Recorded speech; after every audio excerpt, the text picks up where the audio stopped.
I'm posting this because my contract ends tomorrow. If this disappears, at least someone else can listen it first. I worked as an aircraft maintenance technician for 6 years. Not a pilot, not cabin crew. I'm one of the people who inspect planes between flights, the ones passengers never see. People think airplanes are clean, refueled, inspected, and sent back into the sky. That's mostly true, mostly.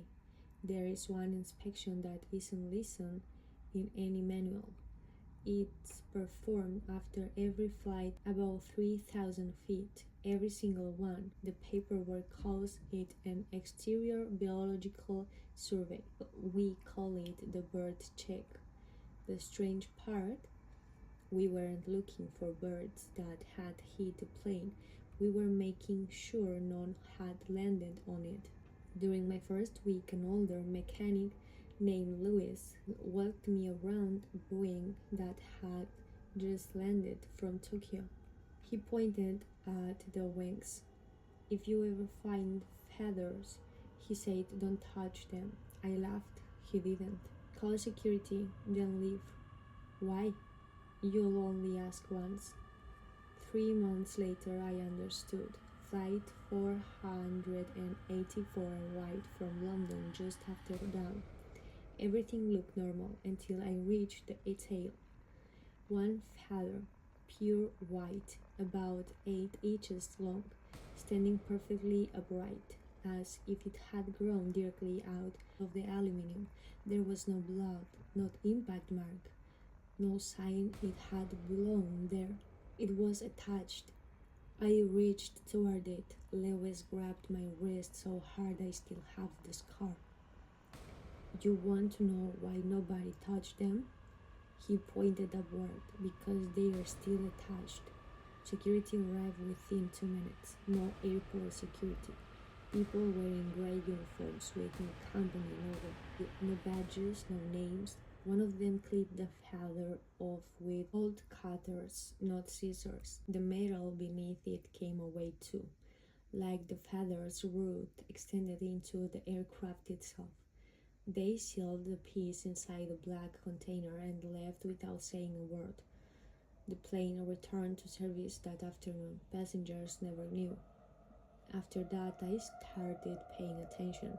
Every plane that flew above 30,000 feet came back with tiny scratches, always in the same direction, always on the roof, as though something had landed and worked. Not airline talks about the tops of airplanes because passengers never see them. I did, every night. There were footprints, not bird footprints. They looked almost human, except they had 6 toes. I made the mistake of asking an engineer. He stared at me for a long time before answering. "How high do you think birds actually fly?" I shrugged. "Maybe 30,000 feet? He shook his head. "They don't." He walked away. I looked it up later. Most birds stay for below commercial airlines. A few special migrate much higher, but almost none. So why did every aircraft receive the bird check? The answer arrived during a storm. A cargo plane declared an emergency and diverted to our airport. The crew refused to leave the cockpit when they finally opened the door. Every window had been covered from the inside, blankets, jackets, anything they could find. The captain was shaking. He wouldn't stop repeating one sentence. It kept matching our speed. Officially, severe turbulence caused psychological stress. Unofficially, the maintenance crew found footprints across the roof, hundreds of them, all landing to the cockpit, none landing away. That's when they promoted me. Not because I was good, because I'd already seen too much. The promotion came with a clearance to a hangar that doesn't appear on airport maps. No windows, 24-hour armed guards. Inside sat an aircraft that had never been painted. No airline logo, no resignation number. Its entire upper fuselage was covered in feathers, thousands of them, growing directly from the metal skin. Some were small, some were taller than I was. The oldest mechanic whispered, "It stopped flying 15 years ago. Why not remove them?" "We did." He pointed toward the ceiling. "They grew back overnight." There was one rule inside Hangar 9: never stand on top of the aircraft after sunset. Before explaining why nobody needed to, one evening someone forgot a toolbox. A mechanic climbed onto the wing to retrieve it. The security cameras recorded everything. I've watched the footage once, never again. Halfway across the roof, he stopped walking, not because he slipped, because someone else took another step beside him, someone invisible. His footprints continued. A second set appeared next to them, deep, heavy, walking in perfect sync. He began talking, like he was having a conversation, smiling, laughing, nodding.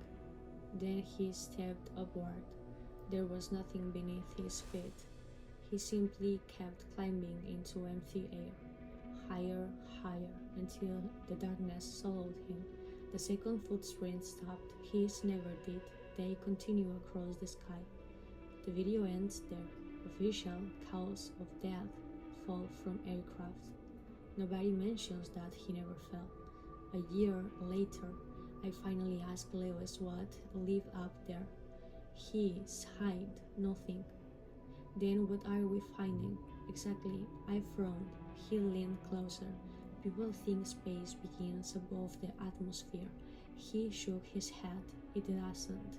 Last month, an experimental flight accidentally climbed too high, only a few thousand feet above its assigned altitude. The aircraft landed safely. Every passenger survived. At first, medical teams noticed something strange. Nobody blinked. Not once. Hours passed. No blinking. No dry eyes. Nothing. Doctors couldn't explain it. One woman finally spoke, very quietly. "I don't want to lose sight of them." "What do you mean?" She looked upward. "They're curious." Within 48 hours, they all disappeared. Not escaped, disappeared.